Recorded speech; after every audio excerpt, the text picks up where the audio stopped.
L'info matinale se poursuit sur la 5 TV, première télé urbaine du Sénégal. Rebonjour à vous tous et bienvenue à ce journal que nous démarrons avec de la politique. Tension survenue au sein du Parti démocratique sénégalais lors de la constitution du groupe parlementaire libéral.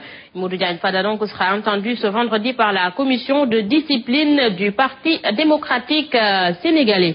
Et d'ailleurs, le président du groupe parlementaire des libéraux et démocrates n'approuve même pas cette convocation de la commission de discipline du Parti démocratique sénégalais pour régler son cas. Il soutient donc que le dialogue aurait été la position la plus sage pour éviter une pareille situation à l'avenir. Nous parlons toujours politique avec Aïda Mbodj qui ne compte pas se laisser faire. La libérale présidente du conseil départemental de Bambey et ses camarades du Parti démocratique sénégalais étaient face à la presse hier dans l'après-midi. Il accuse Moustapha Niasse, président de l'Assemblée nationale, d'avoir orchestré l'irrecevabilité de la liste déposée par Oumar Sarr pour la constitution du groupe parlementaire libéral. Goronaglo.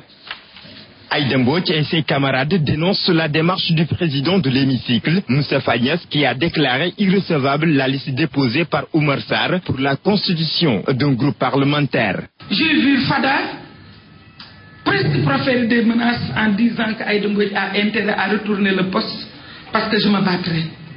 Ah, loolu de mooy wonaar cante man mi sant Mbodj di doon ko fenn ragal surtout nag quand on doit menacer Abdoulaye Wade en promettant de lui faire vivre quelque chose qu'il n'a jamais vu dans sa vie. Selon Aïda Mbodj, il n'a jamais été question de trahir son mentor politique. Je peux m'envoler avec le diable, mais que le diable sache que jamais je ne renierai Abdoulaye Wade. Que le diable sache que je ne changerai mon parti. Donc je pense que si je suis indépendante, si on ne me retient nulle part, quand je voir dans le jeu quelque chose qui n'est pas conventionnel, je pense que je peux valablement me retirer. C'est ainsi que les membres du Parti démocratique sénégalais appellent les citoyens à combattre la forfaiture. Et nous pensons qu'avant de procéder à quoi que ce soit, il faut vérifier si nous constituons un quorum qui nous permet, disons, le groupe d'avoir des membres ou des vice-présidents. Donc même l'élection a été mal faite parce que toutes ces questions n'ont pas été posées. En conférence de presse, les libéraux soutiennent que seule Aïda Mbodj est la présidente légale de leur groupe parlementaire. Goronaglo, l'article 20 du règlement intérieur de l'Assemblée nationale relatif au groupe parlementaire a réglé la question. En clair, le mandat d'un président de groupe parlementaire prend fin à chaque clôture de session. À ce propos, nous écoutons Aïda Mbodj. En réalité, ils sont tombés dans leur propre piège en modifiant de manière aussi unique le règlement intérieur de l'Assemblée nationale. L'article 20 qui concerne les groupes parlementaires a été modifié. Cette modification, on n'insiste pas beaucoup dessus, mais c'est cette modification qui règle le problème du groupe parlementaire et qui fait que la fonction de président du groupe parlementaire est caduque chaque fois qu'on a clôturé l'Assemblée nationale. Chaque fois qu'une session est clôturée, les fonctions de président du groupe parlementaire et celles de Moustapha Niasse, avant qu'on fasse application de la loi, sont devenues caduques. Voilà, vous l'aurez certainement compris, là, c'était donc Babacar Gaye, porte-parole du Parti démocratique sénégalais dans ce combat contre Mamadou Diagne Fada. Il faudra compter avec Doudou Wade, l'ancien président donc du groupe parlementaire des libéraux à l'Assemblée nationale, qui demande aux députés favorables au Parti démocratique sénégalais de faire face aux députés de Darou Mousty et de ne lui laisser aucune chance, quitte à investir son bureau. Doudou Wade, certainement, vous avez suivi ses propos dans nos éditions précédentes et nous parlons toujours politique avec ce contentieux à l'Assemblée nationale. Maître El Hadji Diouf s'en mêle et selon l'avocat député, son collègue Mamadou Diagne Fada peut être poursuivi en justice pour faux et usage de faux. La liste donc qu'il a déposée sur la table du président de l'Assemblée l'Assemblée nationale étant selon lui frauduleuse face donc à la presse hier dans l'après-midi. Maître El Hadji Diouf a dénoncé des violations des textes de l'hémicycle, ce qui a abouti au maintien de Modou Diagne Fada à la tête du groupe parlementaire libéral. C'est un compte rendu de Ndeye Dimenda. À la manipulation, crie Maître El Hadji Diouf qui soutient mordicus que le député Modou Diagne Fada n'a pas été sauvé par l'article 22 du règlement intérieur de l'Assemblée nationale. Et quand je lis la presse, moi j'ai peur. Je dis qu'on a manipulé tout mon pays. On me dit que l'article 22 sauf Fada. L'article 22 s'adresse au président déjà choisi. Mais lui, il n'est pas encore choisi, on est en début de législature, en début de session. Il a fini son mandat d'1 an. L'avocat député de poursuivre que le député libéral peut être poursuivi pour faux et usage de faux. Vous mettez Omar Sarr sur votre liste. Omar Sarr n'a pas signé pour Fada. Vous voyez le manque de sérieux, la confusion qui a été entretenue. Et c'est cette liste-là qui a été déclarée recevable.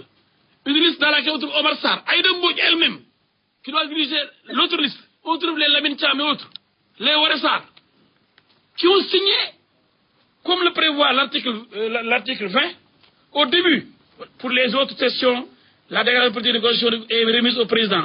Chaque année, il y a une session. Le président de l'Assemblée nationale en a également pris pour son grade. Le député dénonce la fuite en avant de Moustapha Niasse. Si on vote, le président n'a qu'une voix. Et s'il y a des problèmes, on vote. L'Assemblée est un lieu de vote par excellence. Mais comme le président ne voulait pas jouer le jeu, parce qu'il a triché, et dangereusement triché, il a refusé la parole à El Hadji Diouf. La loi Sada Ndiaye, meilleure loi qu'on ait votée à l'Assemblée nationale, conviction d'El Hadji Diouf. L'avocat compte d'ailleurs garder sa neutralité en qualité de député non inscrit à l'hémicycle. Merci à Ndeye Dimenda. Nous parlons de tout à fait autre chose pour réussir donc une bonne gestion des déchets à Touba. Des points de regroupement normalisés sont instaurés dans le cadre donc du programme de gestion des déchets et pour une approche totalement pilotée par la communauté, une cérémonie regroupant tous les acteurs a été organisée hier pour lancer le démarrage effectif des 8 points de regroupement normalisés et qui ceinture donc le centre-ville et à cet effet, un centre intégré de valorisation des déchets sera bientôt créé dans la cité religieuse de Touba. C'est une correspondance signée Abdoulaye Diagne.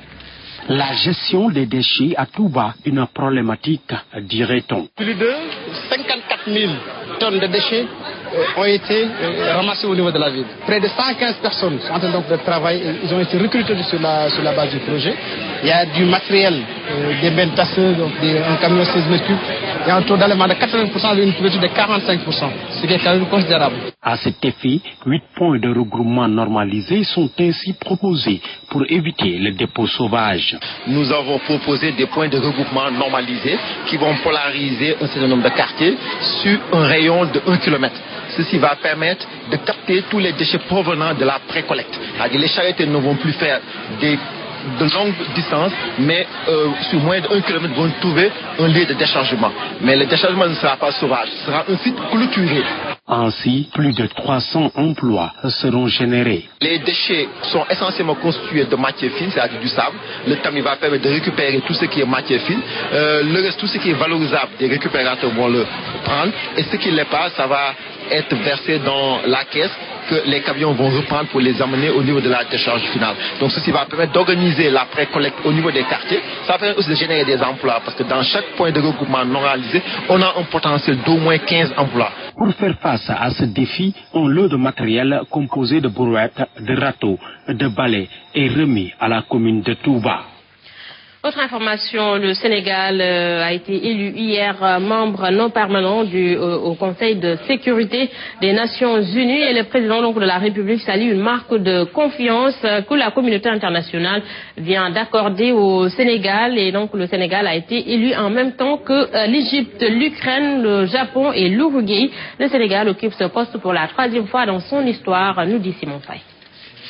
À la manipulation, crie Maître El Hadji Diouf qui soutient mordicus que le député Modou Diagne Fada n'a pas été sauvé par l'article 22 du règlement intérieur de l'Assemblée nationale. Et quand je lis la presse, moi j'ai peur.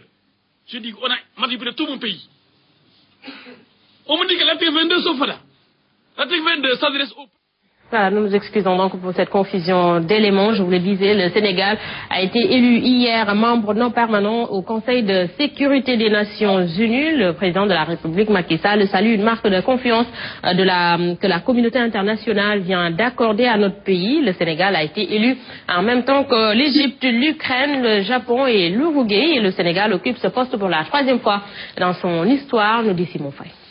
Une première fois en 1968, une seconde fois en 1988, le Sénégal retrouve son fauteuil de membre non permanent 26 ans plus tard au Conseil de sécurité des Nations Unies. Notre pays a été élu haut la main avec 187 voix sur les 191 possibles. Mieux que l'Égypte, le second pays africain, l'Ukraine, le Japon et l'Uruguay. Une vraie consécration pour notre diplomatie. Le seul fait d'intégrer un organe où se discutent et se décident les grands dossiers de la planète est preuve que le Sénégal, petit territoire à l'extrême ouest de l'Afrique, a son mot à dire sur la marche du monde. En réaction, le président de la République, à la suite de son ministre des Affaires étrangères, Mankeur Ndiaye, salue une grande marque de confiance que la communauté internationale vient ainsi de manifester à notre pays et à sa démocratie. Pour Macky Sall, cette élection est conforme aux engagements internationaux en faveur de la paix et de la sécurité, avec 3646 éléments de nos forces de défense et de sécurité actuellement déployés dans 8 missions de paix, ce qui fait du Sénégal le 7e sur 128 pays contributeurs.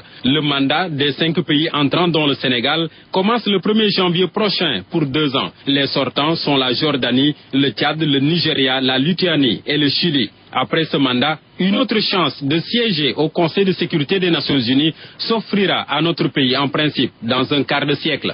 Et puis Simon Faye, l'actualité hors de chez nous avec ces dizaines de personnes qui ont été tuées dans les faubourgs de Maiduguri dans le nord-est du Nigeria au cours d'une série d'attentats suicides attribués au groupe État islamique en Afrique de l'Ouest. Les terroristes donc ont frappé une mosquée à l'heure de la prière provoquant un carnage parmi les fidèles. Toujours sur l'international, des hommes armés supposés être des anti-Balaka ont attaqué le quartier majoritairement musulman du PK5 ce jeudi donc en fin d'après-midi à Bangui, la capitale donc centrafricaine. Le bilan est encore incertain mais plusieurs blessés sont à déplorer. Voilà, mesdames et messieurs, c'est ici que se referme ce journal. À vous tous, merci d'avoir suivi. Merci à toute l'équipe technique et l'équipe rédactionnelle qui ont participé à la réalisation. L'info en continu sur la première télé urbaine du Sénégal. 7h30, Mamba India et Ahmed Aïdara vous retrouvent pour la revue des titres en Wolof. 7h45, c'est le journal. Et quant à moi, je vous retrouve à 13h pour le flash d'information. Tout de suite, Sainte-Côte s'installe dans Saint-Jim. Bon réveil à la toute bonne journée.